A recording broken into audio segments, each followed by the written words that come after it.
Hi, I'm Bill Arnold. Thank you for listening to this podcast. There are many more podcasts available at myfaithradio.com. Your support makes this possible. Thank you.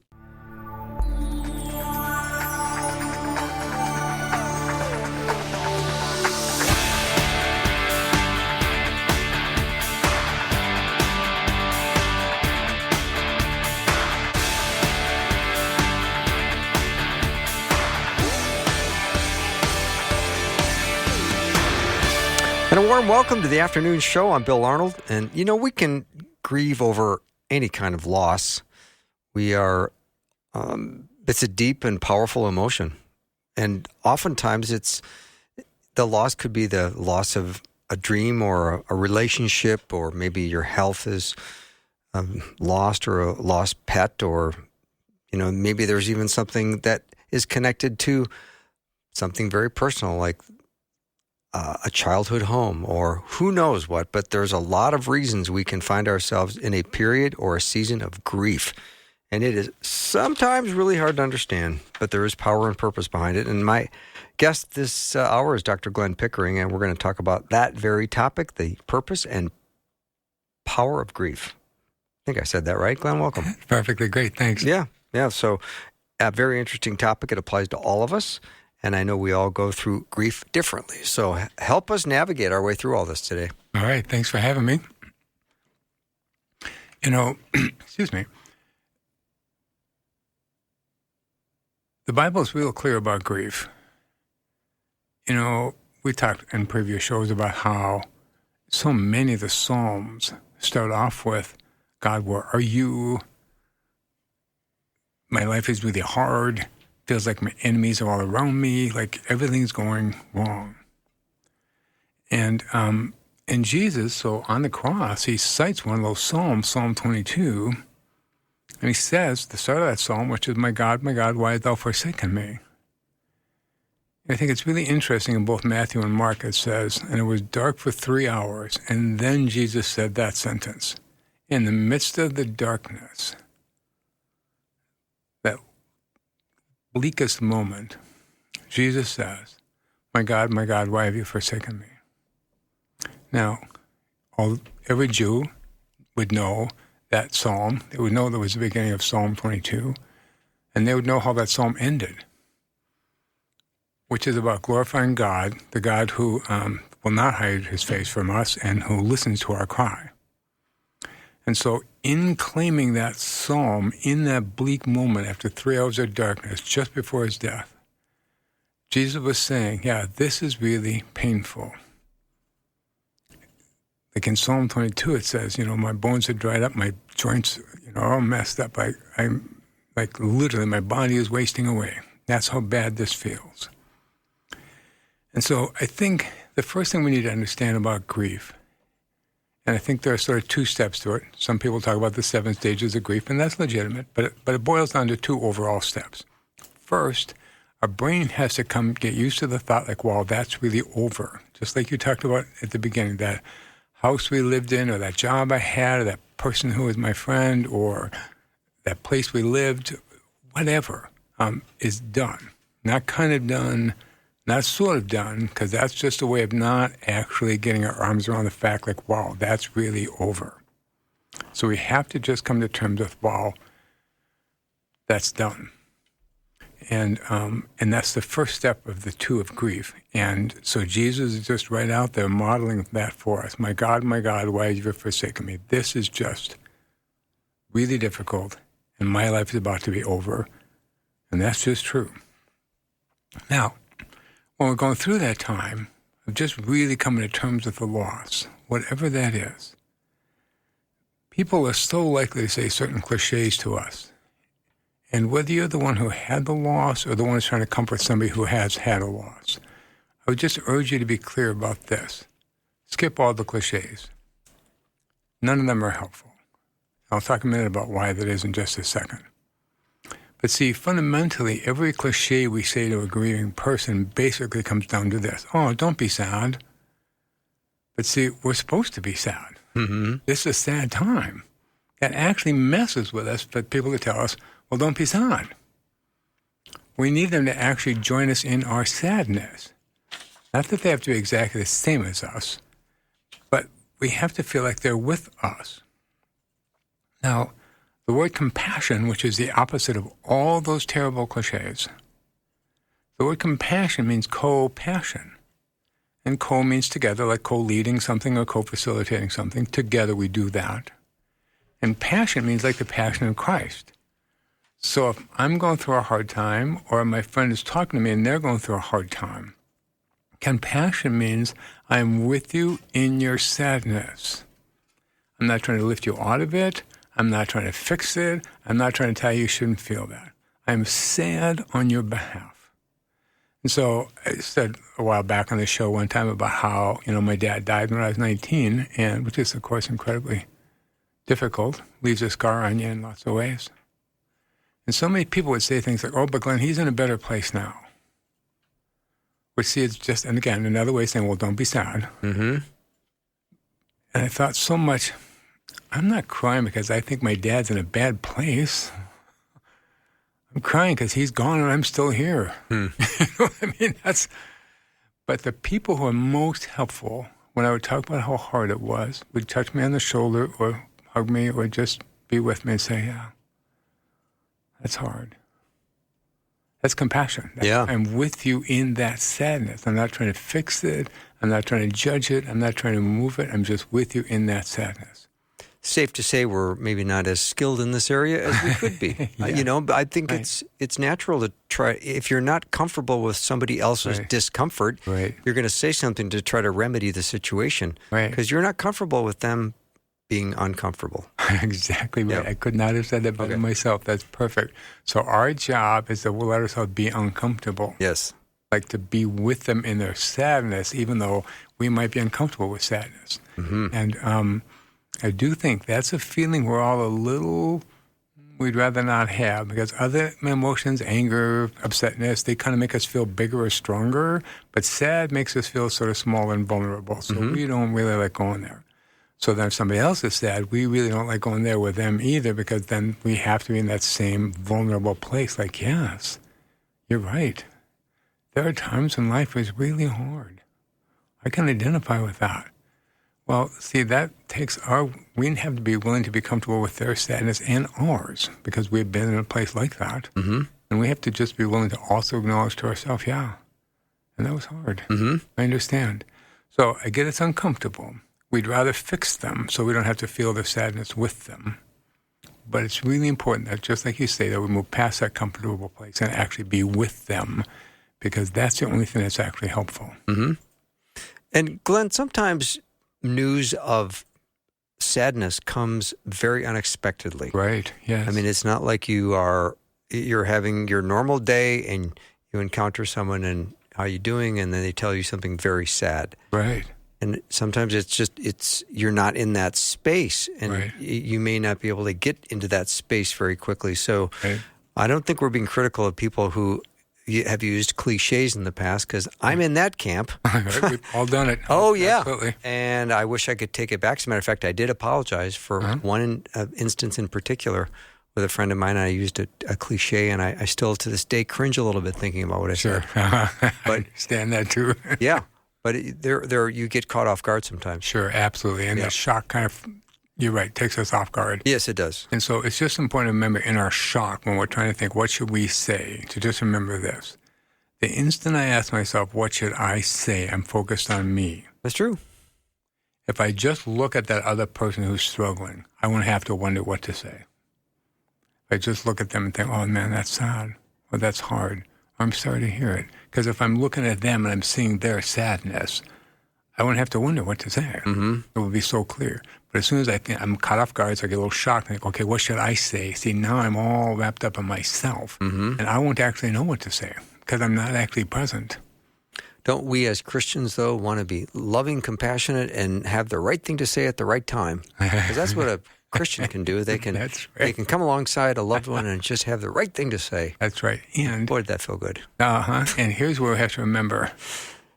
God doesn't say to me, Glenn, you'll never hurt, and I'll make sure you never hurt. That's for sure. He says, I'll be with you.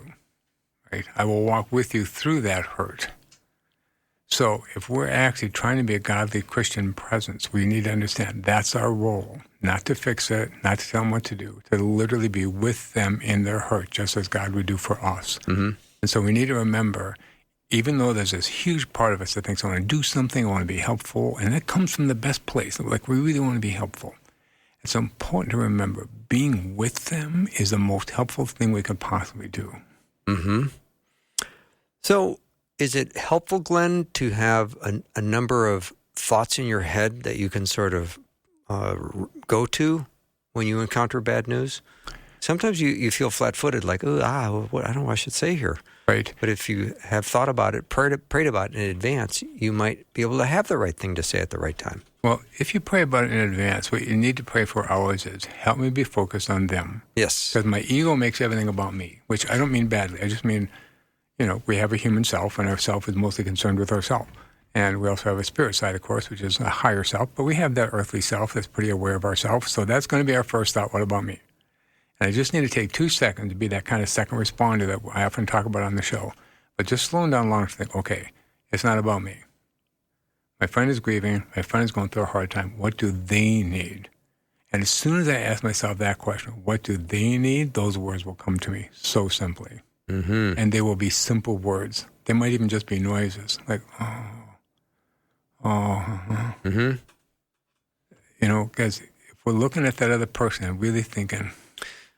Yeah, Glenn, what's the line between showing sympathy and having a similar experience that you can share and just being present with this person in the moment? Well, a friend says, I lost my job. Oh, yeah, well, I remember when I lost my job. Yeah, back in 2007 when it was 2006. Yeah, you don't remember very well.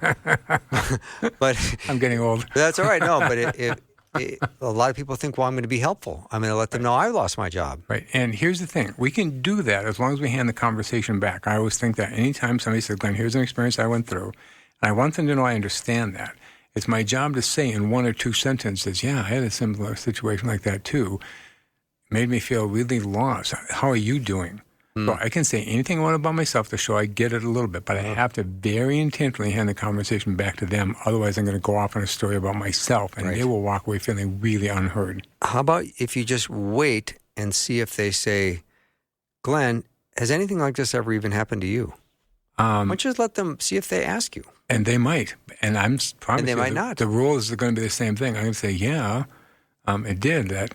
And it was so hurtful to me. And I'm going to come right back to them because they're the one who's struggling. Yep. I want to still stay with them. Yep, that happened to me, and it was really, really hard. Period.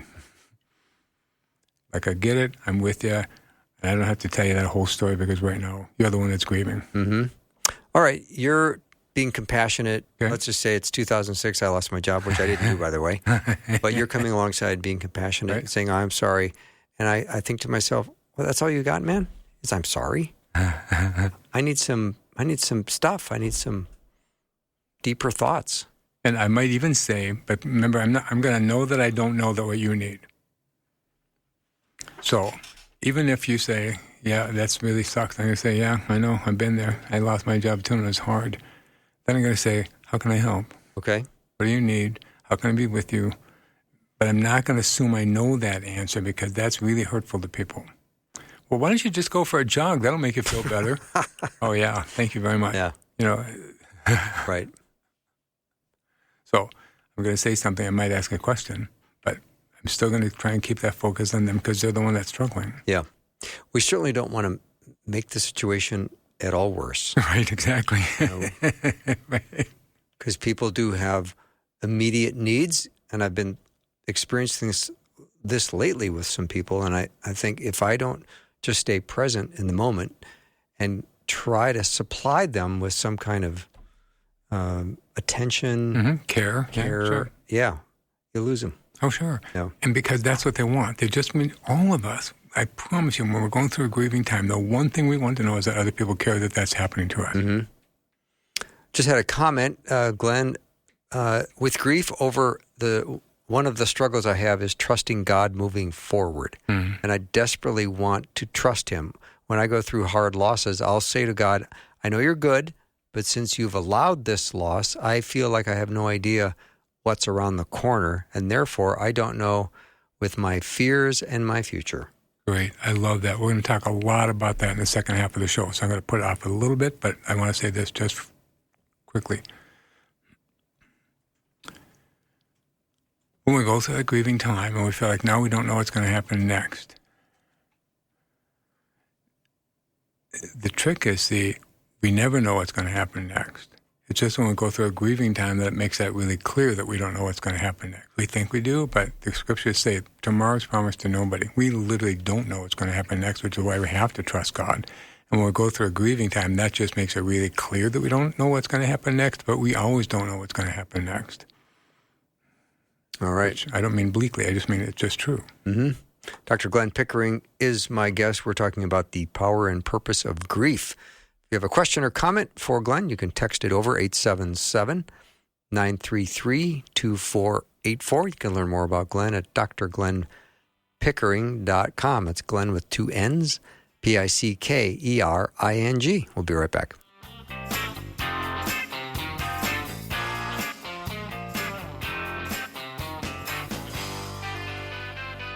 Well, it seems like just yesterday there was a presidential election. You believe it's been 4 years, and here we are again.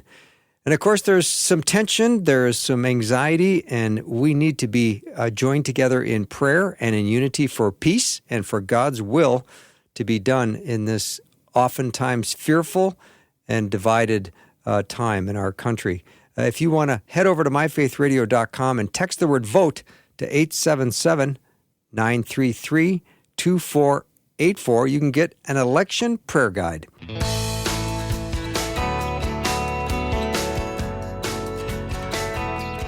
Dr. Glenn Pickering is my guest. Our topic today is the power and purpose of grief.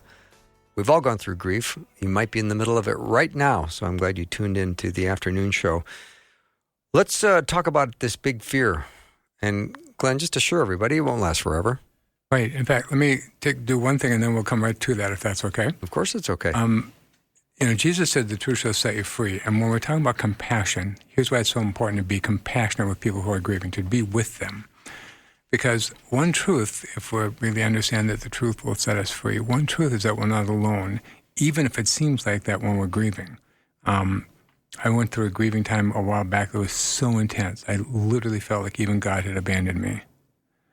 And I just happened, quote unquote, to hear that radio preacher saying, hey, if you're grieving right now, I have a word for you. And boy, did I tune into that thought. And he said, you probably feel all alone. Even though my heart hurts thinking about that time. And he said, but that's only because your grief is so enveloping you. You're not seeing all the people around you who care for you, all the different ways people are trying to be helpful to you, all the different ways God is showing up in your life. They're there, but you're not seeing them. So he asked all of us who are going through grief to get a journal, which I didn't do that, but I did do it mentally, and just notice all the times people said hi and asked us how we were doing. Mm-hmm. All the people who smiled when they saw us. All the people who opened a door for us. All the people who asked me, Glenn, is there anything I can do to help? And all the different miracles and little incredible things that happen in your life all around you every day. And what all of us will notice if we do that is there are somewhere between 20 and 50 amazing little things that happen every day. People smile, hug you, say hi, ask how you're doing, open doors for you. Amazing little doors open all around you couldn't have done yourself. And once you start keeping track of that, then you realize, okay, I am sad, but I'm not alone. Mm-hmm. And we need to understand that we really are surrounded by so great a cloud of witnesses, like it says in Hebrews. We need to understand that's true. No matter how sad we are, there are always people with us in that process, and God is always with us in that process. Which doesn't mean we're not sad, or that we shouldn't be sad. Sadness is sacred. But we just need to know that there are people and a God who is always with us in that walk, and that we need to be aware enough about them to let them be on that journey with us, because we don't do that journey by ourselves. Although when we're sad and shrouded in grief, it can seem like it to us because we're not paying attention. So all of you who are grieving, I just ask you to pay attention. Not as a way to not grieve. It's not about denial. Just noticing, yes, you're sad, and People still care for you. People are still there for you. God is still opening doors for you. Miracles are happening all around you. Pay attention. Because your grief is part of the story, and it's a real part of the story. That's not the whole story. And Glenn, did you get out of that period of grief? Honestly, it was so incredibly helpful to me. Within 3 days of actually doing that, I felt way better. Okay. I still had all the stuff I needed to deal with in front of me, but I just didn't feel so overwhelmingly alone with it. That's the part that can be paralyzing. All of us are going to go through hard times, but if we know we don't do it by ourselves, that keeps us from being paralyzed by the things that we have to deal with. What if you are going through it by yourself? It's easy to think that. I know it, and honestly, I've been there. It's just never true. What if you don't have a lot of friends, and you don't have a lot of contacts, and you don't have a lot of family that get along with you, and you really are kind of alone? Then I need to ask, is there any way in which I'm perpetuating that? Well, I don't want to feel guilty on top of feeling lonely and desperate. No, not guilty. I want it to be more like empowering, like, oh, who could I call? Who could I send a text to? Who could I email to? Who could I pray for? In other words, what are all the different ways I could reach out to the people in my life, partly to be there for them and partly to ask them to be there for me, even if I'm just asking them to pray for me.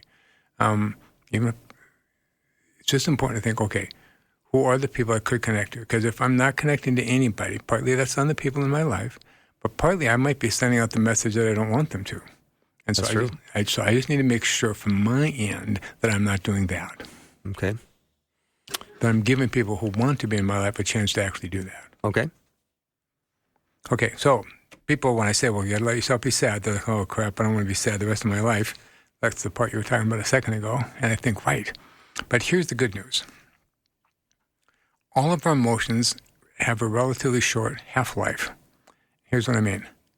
I was leading an interpersonal therapy group once years ago, and somebody said, Glenn, how do we get over being angry? I said, I don't know. How do you get over being happy? Looked at me like I'd lost my mind, of course. And I said, no, what do you do when you're happy? Well, I feel happy. I tell people in my life I'm happy. I let myself be happy. I said, yeah, and then what happens? And then I'm kind of move on to something else. Right. See, our emotions are designed to just be short things that help us be in the present. And here's how come. This is my theory. When Moses asked God, who shall I say sent me? God says, tell him I am sent you. That God exists in the eternal right now. So everything we call a spiritual discipline, every form of worship is just about being present. Call it prayer, call it going to church, call it singing a Christian song, call it being out in the woods, call it being taking care of a baby, call it whatever you want to call it. They're all just ways of slowing down and actually being present. And so our emotions then, we need to understand, are just the thing that God created to help us be present. So if a person calls me and says, hey, Glenn, I just got a promotion, I'm happy for them, and that helps me be present to them, to be in that compassionate state where I'm with you there. But 5 minutes later, somebody calls me and says, Glenn, I lost my job, I'm going to be sad for them because that helps me be with them in that moment. Our emotions just are things that help us be with the people in our life at that moment. So if somebody says, well, Glenn, what if I let myself be sad when I'm sad? What if it lasts forever? I say, it can't. I mean, it literally won't. Our emotions are not designed to last all that long. So they're designed for us to be more present to God and to other people. So if I'm going through a sad time and I just let myself sit down and just be sad for a minute, think if this is sad, I talk to God and God, I'm really sad about this. It's really a down moment. I'll be sad for a minute or so. I'll feel God's gentle presence, and I'm going to be ready to kind of get up and go do something else. Not that I'm now done ever grieving, but I'm done right now. And so like you're taking a break. Right. Yes, in fact, when my dad did die, like 3 days later, a friend of mine called me up and said, hey, Glenn, come down and play volleyball at the gym tonight. We need another extra player. I'm like, how big a jerk are you? You need a guy from your volleyball team because you're missing somebody. You called the guy whose dad just died? Jeez. Oh, golly. He kept saying, no, come on down, it'll be fine. And finally, I gave in just because I was too tired to fight about it. So I went down and played volleyball. About 15 minutes into it, I realized I was actually having fun. I was guessing that was going to be the outcome. And I felt so bad. Like, how bad of a son am I? My dad just died and I'm out having fun. And I felt like God's very gentle voice said to me, Glenn, it's okay to grieve, but you can't do it 24/7. Yeah. Plus, I see you getting some exercise, which is a good Right. thing. Absolutely. It helps 3 keep days a little after balance, a intense little bit of perspective. crying So, and sadness, yeah. right. So when we're sad, it comes down to this. It comes down to Matthew 5:37. It says, let your yes be yes and your no be no. So if you're sad, be sad. And let yourself be sad. And you'll be sad in that moment. And I promise you, if you actually let yourself be sad, in a minute or two, you're going to be kind of ready to go do something else. Mm-hmm. And that's great. That's if I let grief work the way it does, that's how it works. It kind of comes in waves. And when one of the waves washes over me, if I let myself be sad, then pretty soon I'm going to go be ready to do something else. Mm-hmm. If someone's been sad for a decade or two, how do you come alongside that person and be a loving friend and also be sensitive to their sadness? Thank you. 2 thoughts about that. One, our sadness never goes all the way away. Like, somebody might say, well, Glenn, your dad died when you were 19. That was, 20 years ago. Okay. It's, 50 years ago. But I'm still not the same person that I would have been had he not died. Mm-hmm. I mean, I can still watch a show where somebody's dad dies suddenly, and I cry harder than the person next to me. Mm-hmm. You know what I mean? So partly if a person is sad for something for a long time, I want to honor. Yeah. When something really hits your life hard, it creates reverberations that go all through your life. That's true. So I don't want to deny that there's still some of that sadness left over. But they're still sad almost like it just happened. Well, what I know is they're not actually letting themselves be sad. Like they're trying to fight off sadness, or they stay busy, or they do whatever it is that they do to not actually be sad, which is why I see that's the problem. If I let myself have my emotions, they don't last very long. If I stuff them, they can last a lifetime. Yeah. So if I have a person in my life who's been sad a long time, I want to honor that. Yeah, you'll still be a little sad about this thing a long time from now. There's a residual sadness. That's true. But if you're overwhelmingly sad, like it almost just happened, then I'm going to want to talk to you as gently as I can about the things you might be doing that keep you from actually letting yourself actually be sad. Because there's a vulnerability to that, and there are some people that just don't want to go there. Yeah, that's for sure. Yeah, and then they stay stuck there. Yeah. Which is why it's really, really not Vulnerability is a hard emotion helpful. to deal with. I mean, some people would rather just be a little angry or irritated or sort of blow it off or all just, kinds of things, be resentful. But then, but vulnerability says, okay, I'm drawing the curtain back. Here's what I'm going through. I'm going to let myself be sad, which is why all the Psalms start up by acknowledging the sadness right up front. It's like if we just acknowledge it, we can move on from that. But if we don't acknowledge it, honest to gosh, it can still be there for a really long time. Glenn, let's revisit. Let your yes be yes and your no be no. Yeah. So part about being sad, thank you. That's kind of where I was going with that. Is that if I'm sad, I don't want to pretend I'm not. I don't want to be there 24/7. But anytime I am sad, I want to just stop and just be sad. And if somebody talks to me right when I'm feeling sad and they say, Glenn, how are you doing? It's important to say, well, right now I'm feeling kind of sad. To just let my truth be my truth. And if I'm actually having a pretty good day, I don't want to say, oh, I don't want to pretend I'm not, like somehow that's bad. I want to say, well, today I'm having a better day, thank you. Again, I just the Bible is so clear. Just tell the truth to myself and to others. But if you are being asked, how are you doing, Glenn? And then do you realize that at some point you have to have some space to have a thoughtful interaction with somebody? Yes. When you might just be, passing them. Right. Yeah. So when you have to be honest with yourself, but also realize that this person is kind of making casual small talk. Right. And I can't hit him with this. Then I'm fine. Well, you're not fine. I know. But all of a sudden, are you in a place, and are they in a place right, where you can have a meaningful interaction? What are the rules? And for me, the rule is this. It's a two-step thing. If I can't tell, are you just making casual conversation as you walk past me down the hallway, or are you actually asking? I'm going to say some small thing like, well, I'm okay. And then they can say, okay, fine, and keep walking, and I know, okay, you weren't really asking. Okay. Or they're going to say, oh, what happened? Or they, oh, you actually are asking. Well, then I'll tell you more about it. But okay. We actually all do that. We don't know necessarily that that's what we're doing, but that is what we do. People say, hey, Glenn, how's it going? And we say some simple little thing like, fine. Or maybe a little more honest, well, kind of struggling today a little bit. And then we sort of watch. Mm-hmm. If they're like, oh, how come? Oh, you were actually asking. Okay. But if they walk by and say, it's like, okay, you weren't really asking. You were just making small talk on the way by. Okay. Well, I think there's a certain level of pleasant exchanges that people have in their daily interactions. Right, yes. And most of them are designed to make a quick connection. Right. And then there's that next layer of friends and people that you know that call you and say, "Hey, Glenn, how's it going?" Right, exactly. And then all of a sudden you realize they're asking. They actually want to know, right? Yeah. And I have to be willing to meet them at that level and tell the truth. Yes. But when you're in the first tier and it's a connection point and a quick hit and run sort of thing, right? How do you respond to that when you've got some deep grief in your life? Then I am going to say some small thing like, I'm kind of struggling today. I'm okay mostly, but I'm kind of struggling today. Yeah. But then you also have to be prepared to maybe get a less than satisfying response from them. But see, because I understand they might not be asking, it's not actually a less than satisfying response. I'm just like, okay. Like, I mean, some people are asking and some people aren't. And it's just a way to tell who's who. And if they're one of the ones who's just making a casual conversation, that's okay. Yeah. I mean, that's all right. All right. We're talking to Dr. Glenn Pickering on the power and purpose of grief. If you have a question or comment, you know Glenn can answer your questions, especially if you're in a season of grief or you've just gone through it, or you can text your question or comment over to 877-933-2484. We'll be right back.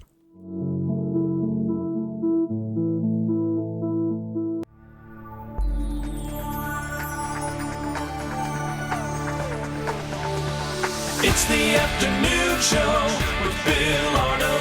Prime time, drive time. Let's get it started. Jump in your car. What's for dinner? It's the afternoon show with Bill Arnold. I will admit this is a tough topic. We're talking today about the power and purpose of grief. And if you are in a period of grief in your life, I just pray Psalm 34:18 for you that says, "The Lord is close to the brokenhearted and saves those who are crushed in spirit."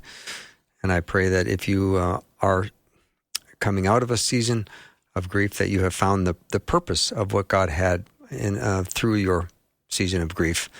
Right now, we're still in our conversation with Dr. Glenn Pickering on this topic. And Glenn, I really want to ask you if you would talk about the incredible power of acceptance. Right.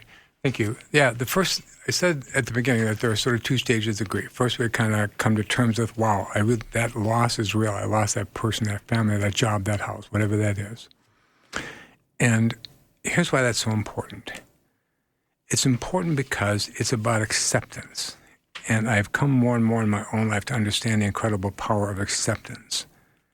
See, whenever we're in turmoil or unhappy or anxious or restless or frustrated, fundamentally it's because we're not accepting what is.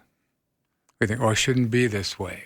Or why is it like this? Or so often people say to me, and I've had this thought myself, this is not where I saw myself being at this time in my life. Right? So, and so acceptance means I accept that this is where I am right now. Not that I like it, not that I deny that it's sad, not that I pretend everything is so great. It's just about accepting this is where I am. To not do that gets in the way of that peace that God talks about. To accept this is where I am right now, there's two great things. It brings me that peace beyond understanding that God talks about. Like, wow, when I'm just accepting this is where we are. Might not be what I had in mind, might not be what I expected, certainly wasn't what I was asking for. But this is where we are.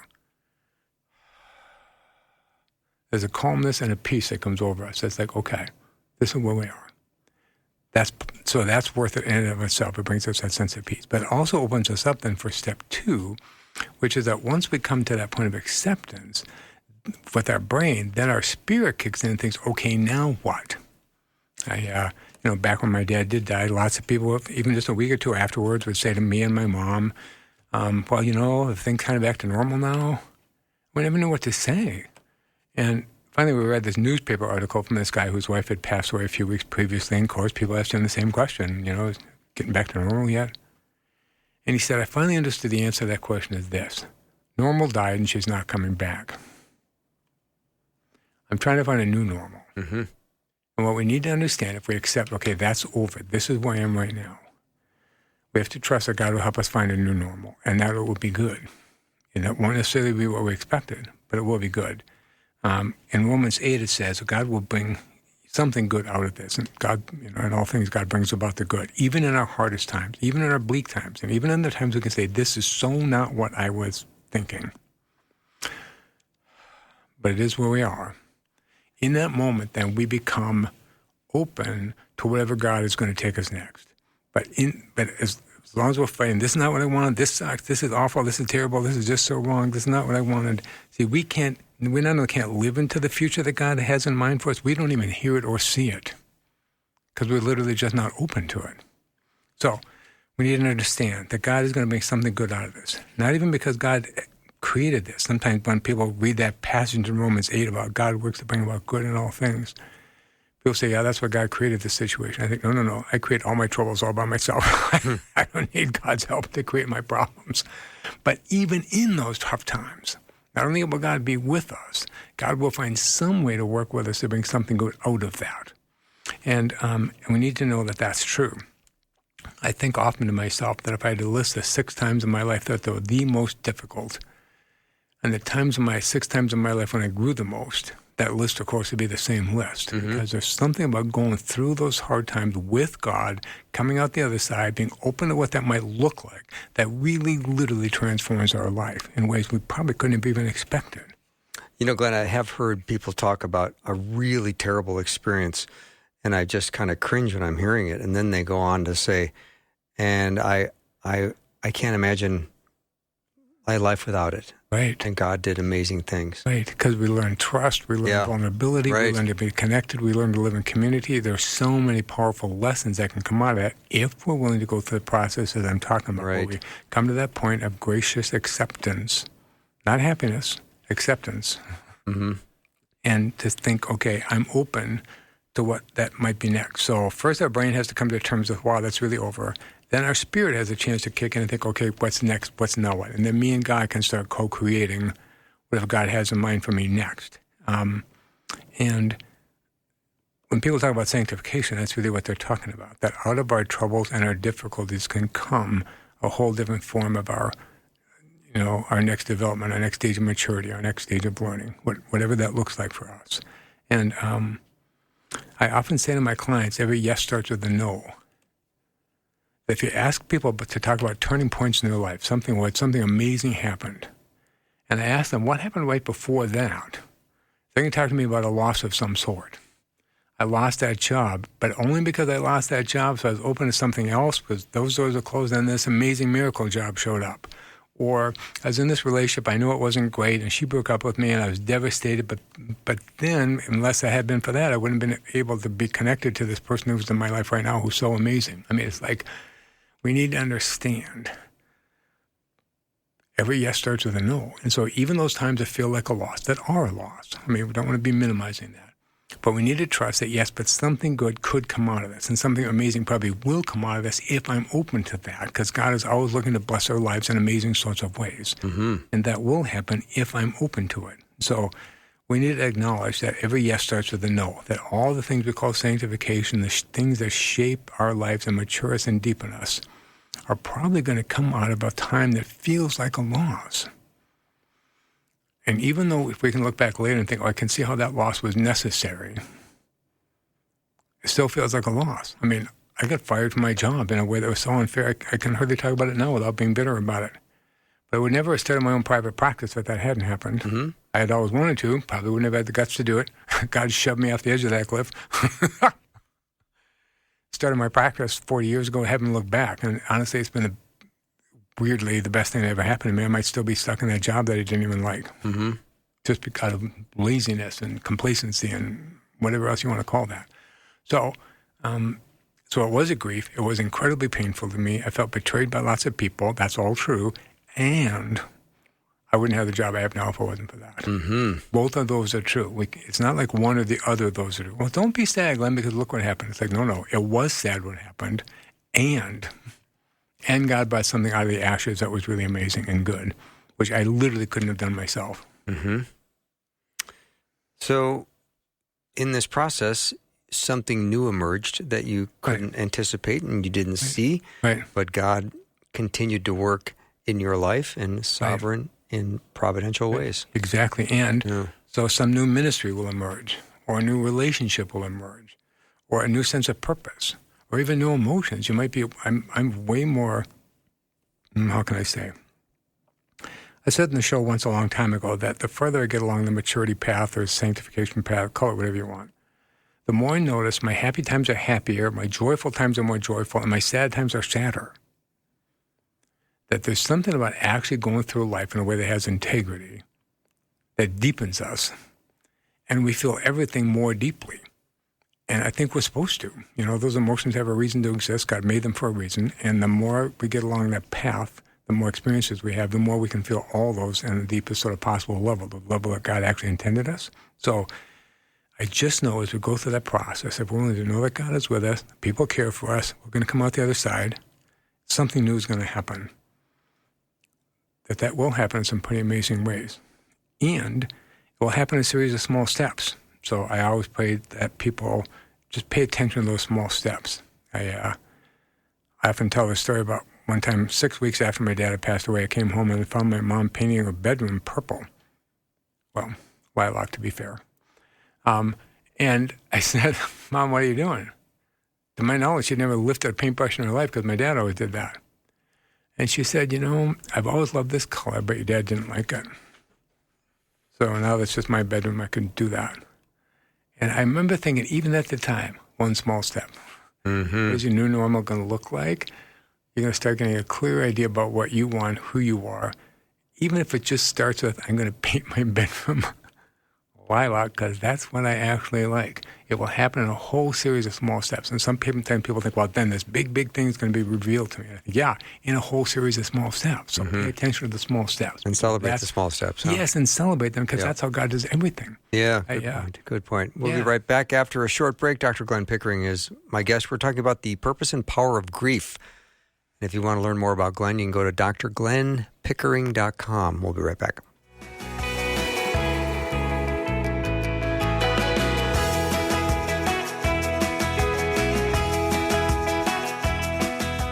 It is my deepest desire that you take the very first step of faith by placing your faith and trust in Jesus Christ. If you've got questions about what it means to begin a relationship with Jesus, text the word faith to 41224. So glad to have Dr. Glenn Pickering here with me in studio. We're talking about the power and purpose of grief. Grief is a very complicated subject, and we all go through it. We all deal with it differently. There's a mysterious factor to grief, Glenn, because we don't ever look at someone and go, oh, grief, I know what you're going through, because I really don't. Right. But we do come alongside people and love them where they're at. Right. But when you talk about a series of small steps, that's the way God often works, is how do we recognize the small steps? How do we understand that picking up a paintbrush and painting the bedroom lilac was actually a small step? Right. How do you celebrate that moment? Right. Versus go, here I'm going now. Might as well paint the bedroom. Might as well paint the bedroom. Versus going, no, this is a small step. This is good. Right. This is the step one of you creating a new normal. Yeah. Yep. And I think I ask people to do this, to just notice what made them happy today and who did God bring you today? Because if you're trying to pay attention to the small steps, those are keys to it. And somebody said, well, that's not a step. I was just really happy because I saw my grandchild. Okay, great. Very possible, if you think about your life going forward, that you're now going to have more time with your grandkid, and maybe that's part of your next purpose in life, is to start being a little bit more focused on doing that. Mm-hmm. And maybe that's why you had such a sweet moment with your grandchild today, just to let you know, see, there's something really great about this. Just to pick a trivial example. Or to ask, who did God bring you today? Sometimes when people say, well, Glenn, what's my purpose? I say, I don't know, who showed up in your life today? And they'll tell me the 3 people who showed up in their life today, and they're like, yeah, but what's my purpose? And I say, who showed up in your life today? Because, see, we want to know our purpose, but I always talk to people about, to know my purpose, I only need to know 2 things. What are my gifts, and who am I supposed to share them with? Well, guess what? Who am I supposed to share them with? I can tell that by who shows up in my life today. Like, who does God keep bringing you? And that will give you a sense about, and what do those people need from you? What are the things you know or can help them with that that you love doing for them or with them that make you happy. Mm-hmm. Notice those things, because all the small steps that happen in your life as we're all working on creating our new normal is about just paying attention to the things that bring us joy and who showed up in our life today. Mm-hmm. Because that tells us the path we're on. We can always tell just by noticing that. What about when I think this? I'm sad today, and I might run into Glenn, but I might avoid him because he never is very helpful when it comes to my sadness. He'll sometimes give me cliches, and sometimes not me. I won't feel good. Right. Then great, pay attention. Don't do it. And here's how come. See, if I pay attention to the people that bring me joy and the things they do that bring me joy, I can also pay attention to the things that bring me down or don't bring me joy. Because that also gives me a sense of what I don't want to do. And having a clear sense of what I do want to do and what I don't want to do is probably really helpful. So noticing the people that I find frustrating is probably useful to me. If I find it difficult to be around kids, I'm probably not called to be a youth leader. Mm-hmm. It's probably not my calling. And that's okay to know that it's not. Oh, absolutely. Yeah. So notice what you love doing. Notice what brings you joy. Notice what doesn't. Okay, what are some concrete steps we can take? Cool. So if you're grieving, I want to say to people this. 1, allow yourself to be grieving. That's the first step, to just really let your sadness be sad. And sometimes people say, well, Glenn, I have a hard time letting myself be sad. And I think, okay, great. Find a picture of the person you lost, or that house that you lost, or draw a picture of it if you can't find a picture of it, or whatever it is, something concrete, and just let yourself be with that picture and think about how much you miss that person or that house or that group of people you worked with. Just let yourself be with that for a minute, and you will notice, oh, I'm really sad. Yeah, not in a bad way, not in an icky way, just like, oh, yeah, that helps me be aware of how much I miss that person or that house or that whatever that is. So, first of all, let yourself be sad. And if you need a picture or a thought or a scripture verse that helps you to do that, well, great, that's okay. Or it might even be a song that reminds you of a certain time in your life that you're missing. Well, great, let yourself listen to that song. Don't avoid it. Let yourself listen to it. Let yourself be sad. Okay. Be sad. Let it be okay. Second, and then get up and do something else, because we're not supposed to do that forever. If I'm missing a person, I take a picture out and I think about them and I miss them and I let myself be sad about that and kind of even maybe cry about it for a minute and thank God for bringing them into my life. It's important that I not keep sitting there doing that. It's important to get up, go wash the dishes, wash the clothes, do something. Because I'm not, just like I'm not supposed to avoid my sadness, I'm not supposed to dwell in it either. I need to let myself be sad and then go to something else. Because if I'm grieving effectively, that's how it looks. Mm-hmm. I don't let myself sit there the whole day because that's not actually helpful to me. I don't actually process my sadness that way. I need to let myself be sad, get up and go to something else. Second, so let yourself be sad. Second, tell people the truth. If you're feeling sad, tell them. If you need help, tell them, because everything we call community depends on that. People can't be in my community if I don't tell them about I'm sad or that I'm feeling hard or what's sad or the ways that they could be helpful to me. Hey, Glenn, how can I help you? Oh, nothing. Well, that's not true. There is a way they can help me. Even if I'm sad and I'm alone in my house and I don't want to go out and do fun things because it's sad to do them by myself, I just might need somebody to go to the movies with me once a week. Or come to my house and watch a movie with me, or go out and have a cup of coffee somewhere. I might just need somebody to do something with me, but they need to know that. Oftentimes when I was a pastor before and I was doing a funeral, I would ask the person, like if a woman, her husband had died, I'd ask her to write down a list of 12 or 13 things people could do to help her. Because right for sure after the service, people are going to say, hey, if there's anything I can do. And it's super helpful to have a list. I need somebody to have supper with me. I need somebody to help me weed my garden. You know what I mean? Because people want to help. They don't know what to do. But so we have to be honest. Yes, here's the things you could do that would be helpful. Mm-hmm. We have to tell the truth. And finally, it's really important that we pay attention, whether it's with a journal or just in our mental back of our head, to just notice all the offers for help, all the miracles that are happening, and all the things that we're learning in the process. Because that's an important part of what's happening to us, and we're supposed to notice those things. Not as a way of pretending or denying that I'm sad, along with the sadness. Sometimes people say to me, Glenn, I'm going through a sad time, but I know in the end I'm going to be okay. And I say to them, if we have the right kind of relationship, it's important to understand you're okay right now. You're not going to be okay. You are okay. You're sad, and that's okay. And God is walking with you, and that's okay. And you're creating a new normal, and that's okay. You're okay right now. You're not going to be okay. Yeah. You're okay right now because being sad is okay. That's a great way to end. Thank you so much, Glenn, for being here and talking about the power and purpose of grief.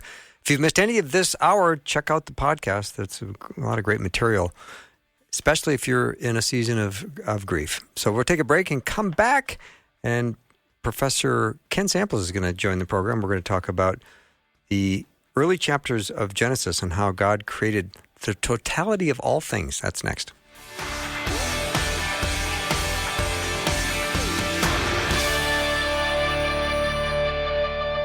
Thanks for listening. Programming like this is made available through your support. Information available at myfaithradio.com.